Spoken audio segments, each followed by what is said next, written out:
Tires, rims, and chassis are all part of an integrated system that work together to provide traction, safety, and stability for your vehicle. A small change can make a huge difference in how your vehicle rides and drives. I'm Scott Blair, Tire Industry Association certified instructor, and your host for Track Auto Network. This is Tire Tech 101.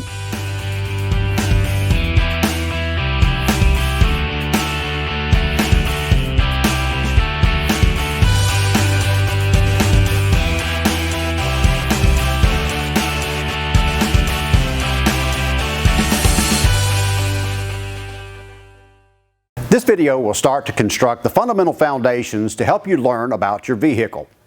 We will show you where to find the original equipment tire size, which we abbreviate OE, and we'll also talk about non-OE tire sizes such as a 35 by 1250 R20 flotation series tire that's popular on many trucks. We'll then integrate how custom wheels can be chosen to reflect your personal style or enhance the performance of the vehicle, as well as suspension and brake mods that will complement the overall look and handling of the vehicle.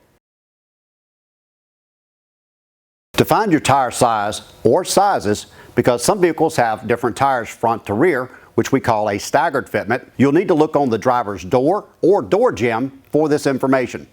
You'll notice that there's a lot of different tires that are available in the size that you're looking for. The differences of each of these tires is what the future videos are going to be discussing. Another way to determine what tire size that you have is to use online resources, such as with the tire manufacturers. You'll put in your year, make, model, and in some cases, the submodel, which we also call the trim package. As you do this, you'll notice that there'll be anywhere from 3 to 5 different types of tires, all in the exact size to fit your car. These different tires will have different characteristics, which is the very reason why we're having this video. We're going to describe to you in detail which each of these different tire categories means and how they will change in characteristics from how they handle to how they perform to their noise level and so forth.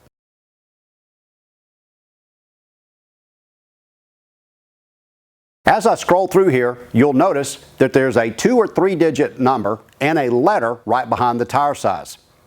This is part of the service description that many times is omitted when you're asking about getting prices on a tire size. As you look through this list, you'll notice that there is a wide variation in these numbers and letters. We're going to discuss what these letters and numbers mean in future videos, so be sure to subscribe to the channel so that you'll be notified when these new videos are dropped. Also, I want you to take a look at the actual tire size that's on the vehicle. It could possibly be different from what's on the door placard or what's in the online resources for a number of reasons. If you take a look at our car over here, I'll show you what I mean. In this example, we've got a 2002 Acura TL S-Type. Now, it came with a P215 50R17 tire that had a 93V service description. The original tire would have been more soft and comfortable, what we call a performance touring tire. Now, the tires on this vehicle are a 225 45R17 ultra high performance tire that were chosen because we wanted better handling characteristics of this car. You need to understand that different tires have different characteristics in how they ride and drive and handle.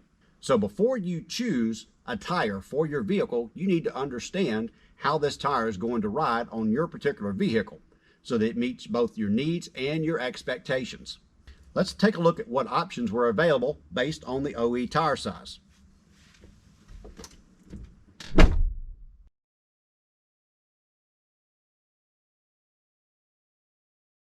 So we're going to put in the 215 50R17 tire size and take a look at all the different options that are there. As you see here at the beginning of the page, the very first tire that pops up is a 215 50R17, which is correct tire size, but look at the service description. It's a 91W. The 91 is a load index. The load index on our car is 93. So in this case, this particular tire would not be adequate to put on that car because it doesn't carry the same load capacity at the recommended amount of air pressure. We're going to learn more about that in following videos. The next letter is a W.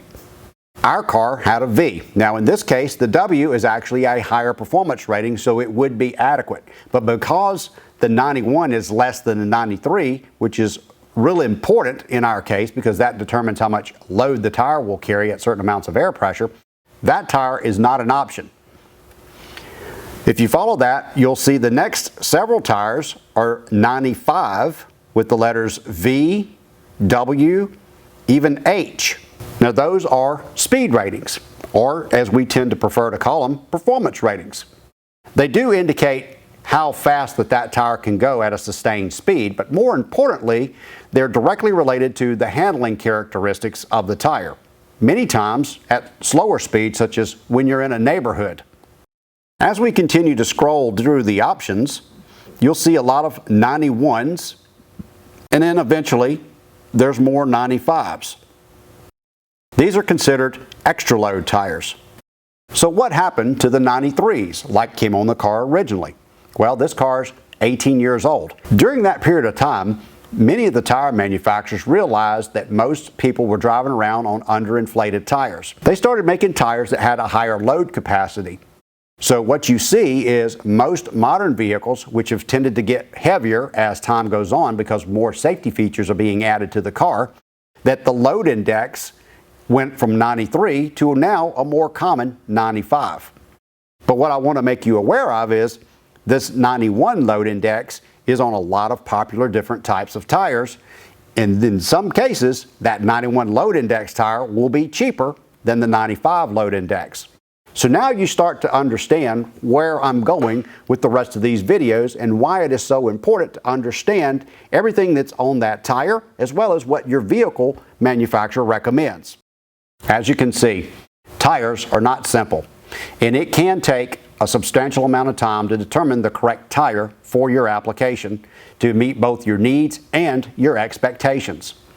The next thing I want to point out is the person who is selling you tires as well as the technician who is installing your tires should be Tire Industry Association certified. That means that they have gone through a rigorous training course and have achieved an industry certification. Now, as we've talked about in other videos, we have no minimum certification in the United States. Anyone that walked off the street yesterday and walked into a tire store could be working on your vehicle and installing tires on your car today with no knowledge of how to do it properly or how to secure the lug nuts correctly. So, as you go to your tire dealer, ask them specifically, are they Tire Industry Association certified? And if not, ask them to log on to our website, trackautotraining.com, as we can provide that level of training both here at our training center, or we can provide it on site if they have a large organization and need multi-day training across multiple locations. Lastly, to find out who is a certified technician in your area, log on to tireindustry.org/dealers. Put in your zip code and you'll be able to find local dealers that have gone through this rigorous certification. Over the next episodes, we'll be discussing service description, construction types, tread patterns, and design characteristics to help you to be able to determine the correct tire for your application.